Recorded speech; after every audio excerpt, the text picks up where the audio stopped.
I was extremely skeptical. What convinced me, though, was in 2000, I went to one of the so-called PK parties, and I wanted to see somebody do this. So there's a spoon where the bowl is bent in half. And the reason why I became convinced that this was possible is because I did it.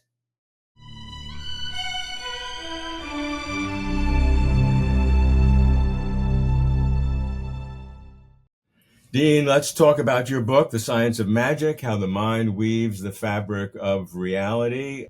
Overall, how does this book differ from your previous books, and how does it continue the sequence of the arc or the architecture of what you're trying to explain?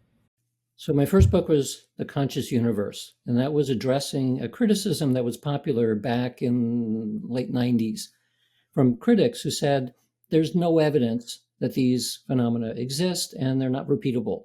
And so it's not part of science.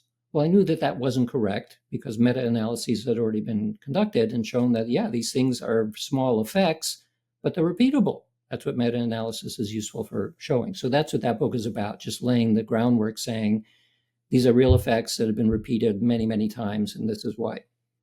The second book was called Entangled Minds, which was all about the physics as best as we could understand at the time, why it makes sense from a physics perspective, mainly about non-locality.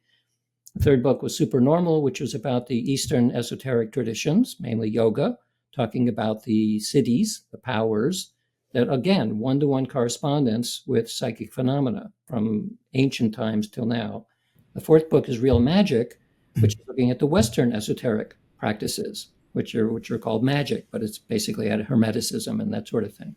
My most recent book, The Science of Magic, is a continuation of the book Real Magic and bringing both the evidence for psychic phenomena up to date, but also addressing two other issues. One is that it looks like we were in a paradigm shift within science about consciousness in 2018 when I wrote Real Magic. And now it is very clear that we're in the midst of the paradigm change right now. So what seemed to be happening, now I can say, yes, it is definitely happening. And the other thing is that after writing Real Magic, I got so many requests from people that said, okay, I can accept that there's something like magic. How do I do it? And so part of the book then is saying, well, here are traditional practices you can do. Here's how you can test it. Mm-hmm. And ultimately, they're all basically the same thing. Mm-hmm. Okay, so let's look at the book specifically. There are four parts.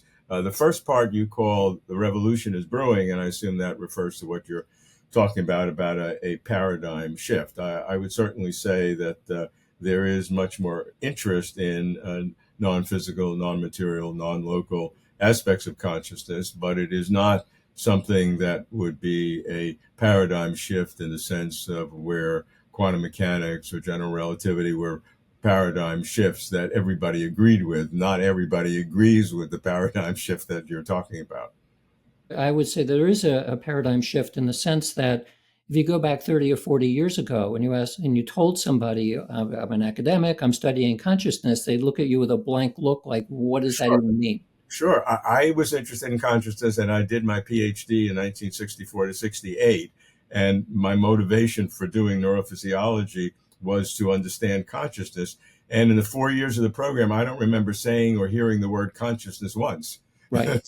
So I agree that there's a paradigm shift in the importance of studying consciousness, but not a paradigm shift in the consensus that there is a non-physical, non-locality to consciousness. There is a shift to studying consciousness.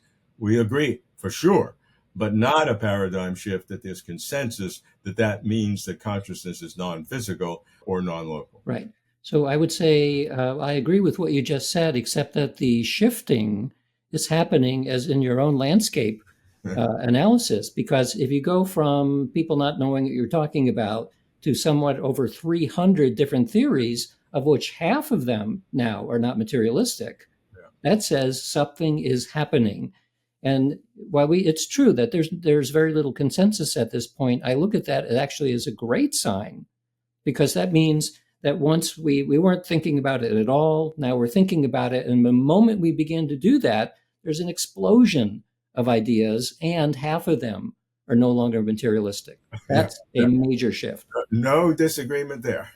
So okay, so that's good. But again, it's different than a paradigm shift that was classical in science, where eventually everybody agreed with it. We're not there. Well, For sure. it's true, but I mean, if you just go back to relativity and quantum mechanics, it took a long Yeah, time to it did. reach consensus.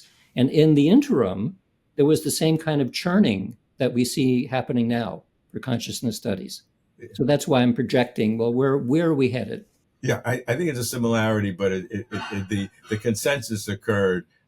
Even though there were people who disagreed with it. What did Einstein say when he was told 100 people disagree with you, or 100 scientists disagree with you? He said, "If I'm wrong, all it would take would be one." Yeah. Yeah. So, No, we'll see. I'm an empiricist, and so I pay a lot more attention to the nature of the data than the ideas about the data. And we're dealing here with something that is way more complicated, in my opinion, than the physical world. okay. All right. So look, let's get into part two, which is really, from my standpoint, the core of the book in terms of a very current analysis, presentation of the state of the art of psi research. And you do it in each of these categories: the enchantment, the divination, and the theurgy, dealing with each one. Those are chapters 2, 3, and 4, which are in that section. So I want to go into some depth on that. So in chapter 2 on enchantment, which is the psychokinesis, the power of the will to make changes. Give me some color around some of the things that you're talking about. Well, I bring the meta-analyses of random number generator studies and the global consciousness, which also uses random number generators.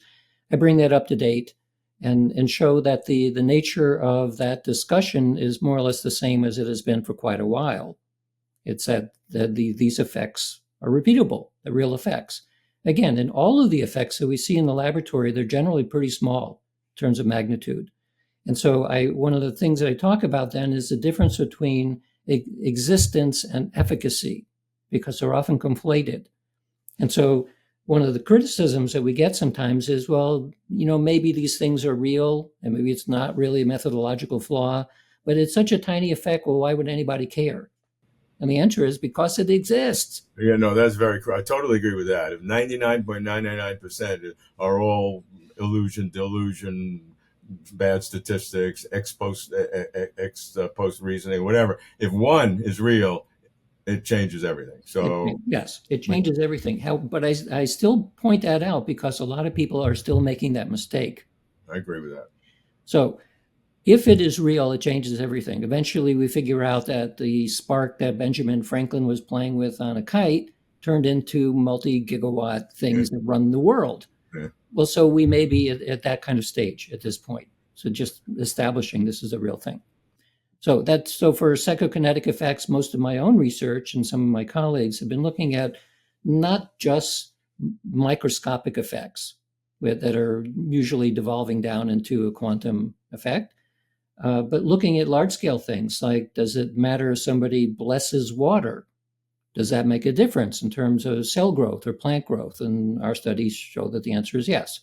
So there may be microscopic in terms of what's happening, but you can still see macroscopic effects as a result. Okay, so I mean, you're tossing that off as something that's like another little experiment, but that would be a gigantic change to the entire structure of the reality if that one experiment were to be true.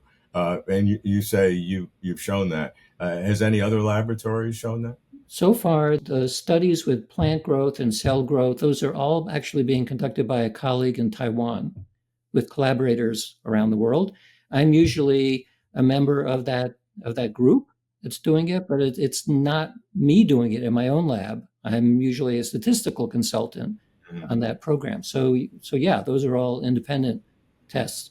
And so are there multiple labs? Because extraordinary claims demand extraordinary evidence, and you would think that the replicability would have to be multiple labs.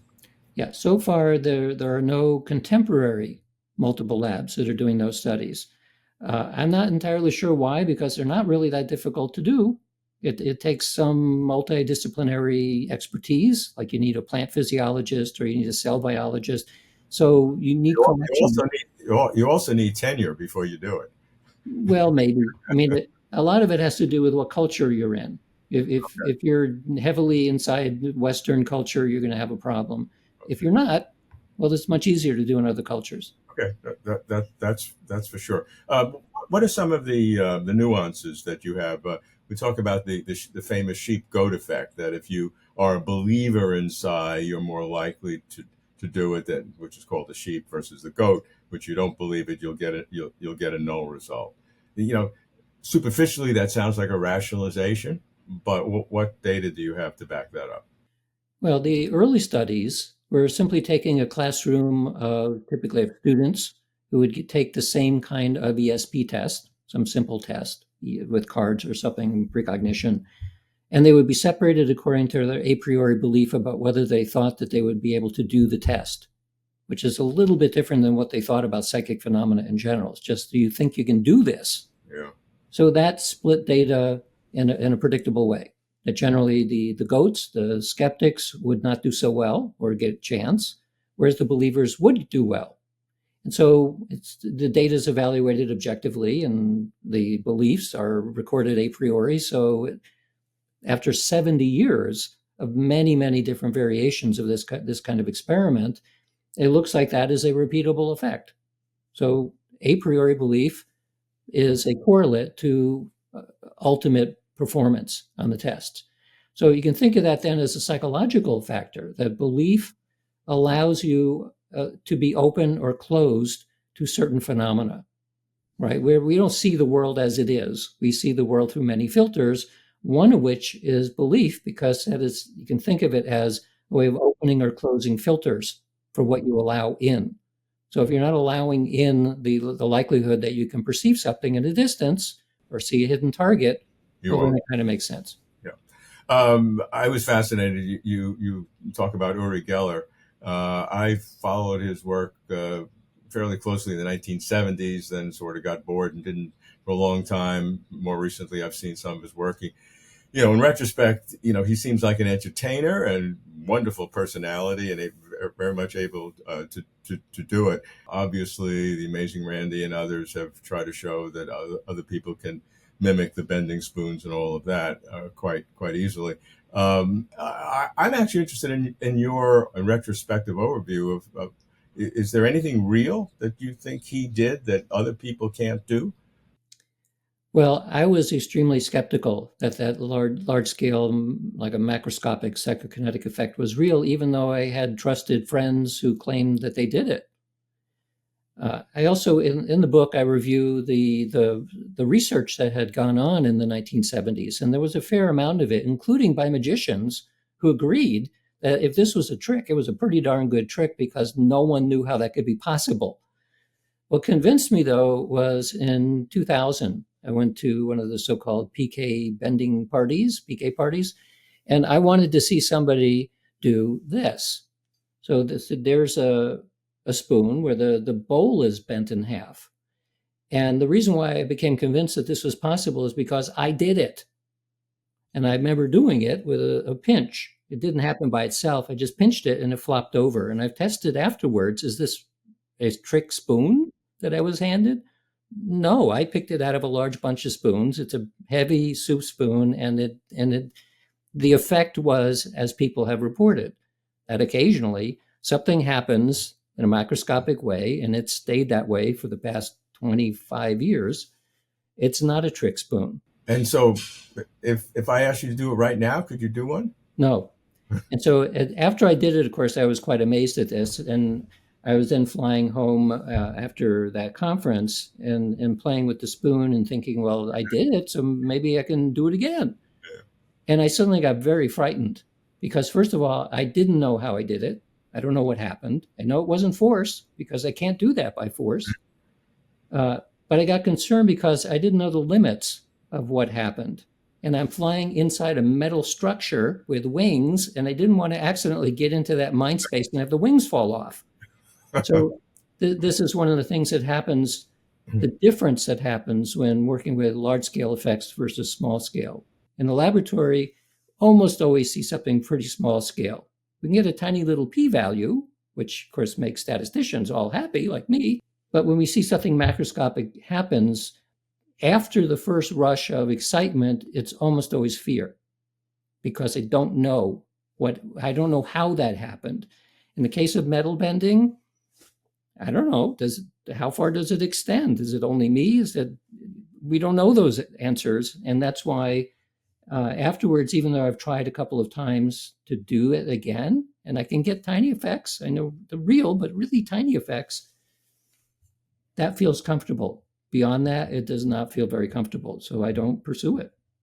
My question about Uri is, in his own mind, does he really think he's doing it? Or does he know that it's really tricks? You have to ask Uri. I don't know. I kind of suspect it's a little of both. Okay. What about the issue of retrocausation, which is not just bending a spoon in the present or in the slight future, but doing things that change the past? Obviously, there are some justifications through some quantum effects on the very microscopic level. But is there any indication, you talk about some retrocausation, which sounds like it's completely alien to not just the laws of science, but the laws of logic? Well, it certainly does not violate laws of science. The equations of quantum mechanics are time symmetric. Most of classical equations are as well. So in principle, we're not violating anything. The strangeness of it is that even we can think of it not so much as a macroscopic sense, but if we have a random number generator that's based on quantum events, and we record a lot of data, but we don't look at it, and in the future, we play that data back and we give instructions at that time, which direction to make the data go, that works just as well as a real-time experiment. And so that would require something like a retrocausal influence. The way that you stated it, though, is probably not correct. It is not that we are changing the past, because we don't know yet what the past was. That's the whole point of this experiment. It's not like you record something where you know what the results are and now you change them. Well, that's a paradox. You can't do that, apparently. What you can do is, if you record data where you don't know yet, no one knows what the result is. It is in a quantum sense, it remains in a superposition until people know what the answer is. And at that point, it collapses. What that means in this context is that if you're given instructions to try to change something that already occurred, provided we don't know what it was, it seems as though the future can influence the past. Yeah, and that's if there are different quantum histories in the past, potential at that point. The observation or the activity today can select one of those quantum. So it's not retrocausation in a macro sense, but it's a selection of quantum histories because the observation has not been made about which one of those occurred. Right. So it is in a sense about the role of consciousness in selecting quantum outcomes. Mm-hmm. Yes. Okay. And so many experiments with random generators have been done, some with human physiology. And I think it also fits in with some of the magical lore about why these intentional effects would work. And they're not always in real time or even in the future. Sometimes it involves manipulating the past. Okay, so let's go to chapter 3, which is the science of divination, which are what we classically be looked at in parapsychology or ESP, of clairvoyance, knowing what's happening at a distance without the senses, precognition, knowing the future, telepathy, knowing what's happening in someone else's mind. What is the latest thinking or research in those categories? Well, so we're dealing with several classes of experiments which have continued to be replicated. And so the Ganzfeld telepathy experiment is one such example, where it's a very simple setup, but because there's so much data now, something like 4,700 sessions, each of which gives you one data point. But the overall result of a test where you have 4 possibilities and somebody's sending one of those telepathically and you have to select the right answer, by chance, you would expect 25% as a chance hit rate, but we're getting above 30%. So when you figure out the statistics on it, it's roughly 1/6 to 1. which is something like the number 3 with 30 zeros after it. It's like that's not going to happen by chance. And then you go through this due diligence list of, well, could it be a flaw in the methodology or confederates or statistical problem, all of those, that whole bullet list. And you come down to the bullet list, and even skeptics who are well aware of the methods, well, the usual response is, it's either something we've completely overlooked, but I don't know what that is. So it's as close to loophole free as we know how to do. So one of the objections that I've always worried about is an unintended selection effect in which only the positives and not the null results are reported. Right. We all have a tendency to subconsciously support the theories we do. We can't double blind ourselves when we conduct things. And this problem is not just in the psi or parapsychology area. It applies to much of psychology, social psychology, even medical work, where you don't report the null results. Right. So that's the selective reporting problem. It's one of a number of possible flaws, generally known as the QRPs, the questionable research practices, that can bias results. But meta-analysis has kept up with having techniques that are used to evaluate whether that is plausible.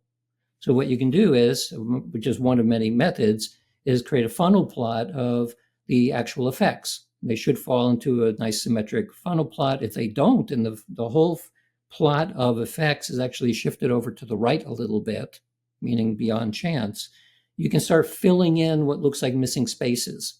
And the missing spaces would then fit the idea that, well, some of the ones that failed are not in this plot. So let's put them in the plot to make it nice and symmetrical again. And when you can do that, and you find out that even if there was selective reporting, you can calculate how many studies would need to be in the file drawer. Mm-hmm. And would that account for what we see? And the answer is not anywhere near close. So some studies probably were not reported. It's true. Are they all negative or all near chance? Probably not.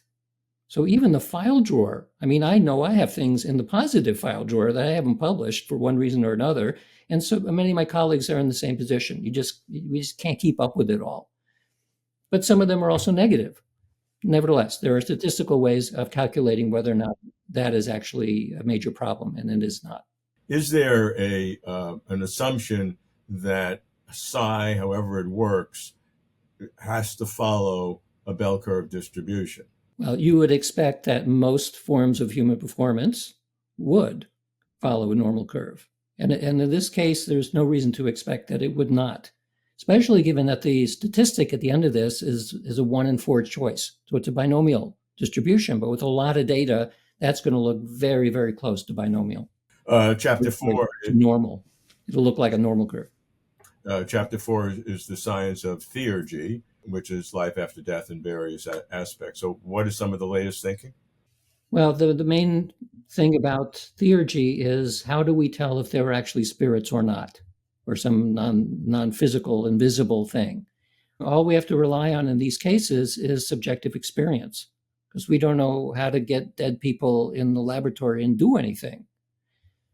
So a lot of it depends on subjective reports, near-death experience, out-of-body experience, mediumship, even physical mediumship effects.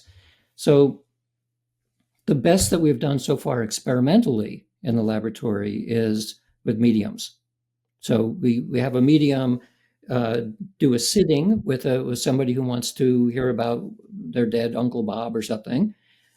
Except in the laboratory, to make sure that the medium is not doing cold reading and figuring out things based on the reaction of the sitter, they use what's called proxy sitters. So they have somebody else sitting in for the person. So that person doesn't know anything about Uncle Bob. So the medium will then contact Uncle Bob and then respond to a number of questions, like what was his favorite shoes and what did he look like and what was his hobbies and all that sort of stuff, and get information which could be objectively verified by the person who actually knew Uncle Bob. And when you do those kinds of experiments, you find that the information the mediums are getting is way beyond chance. And so where did the information come from? The medium, their internal experiences, they are talking to or seeing Uncle Bob, who's giving the information. We don't have any objective way of testing that. What we can do, and what we've done in the laboratory, besides just getting the information, is do an EEG while they're doing those readings.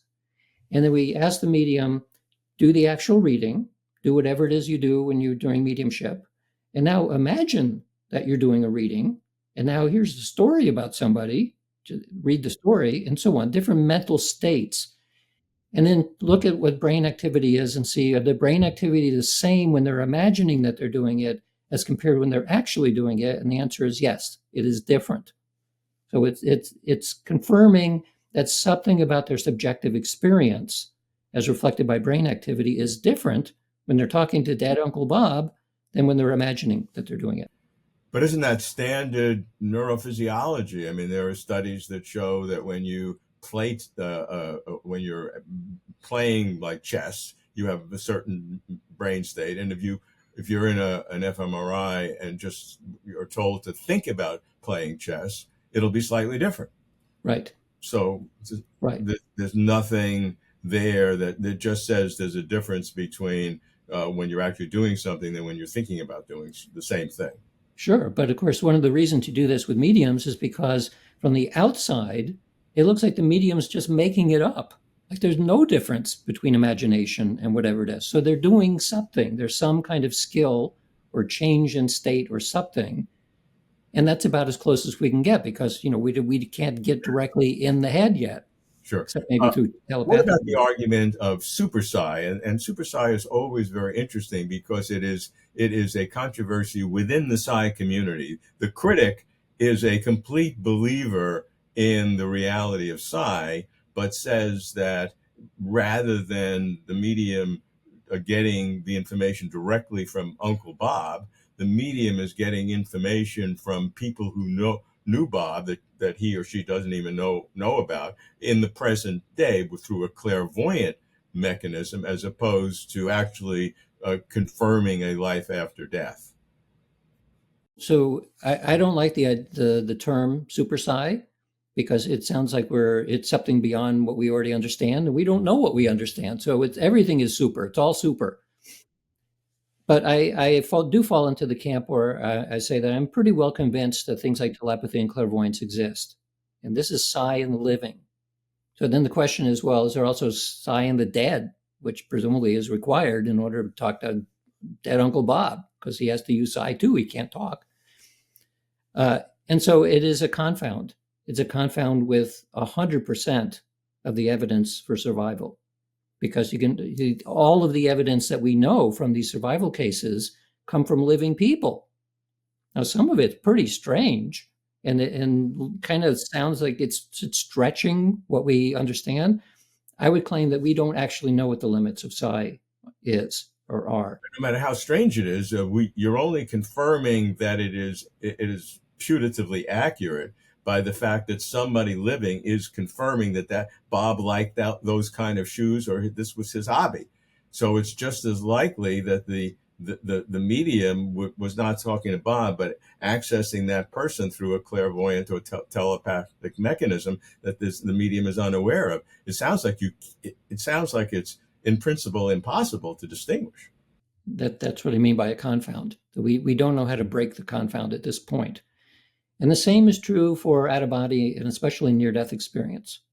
Because the reason why near-death experience seems very compelling, that somehow we persist after death, is because people say, well, there was all the blood was drained from my body and there was no heartbeat and no brain activity, and yet I saw what was happening in the surgical room.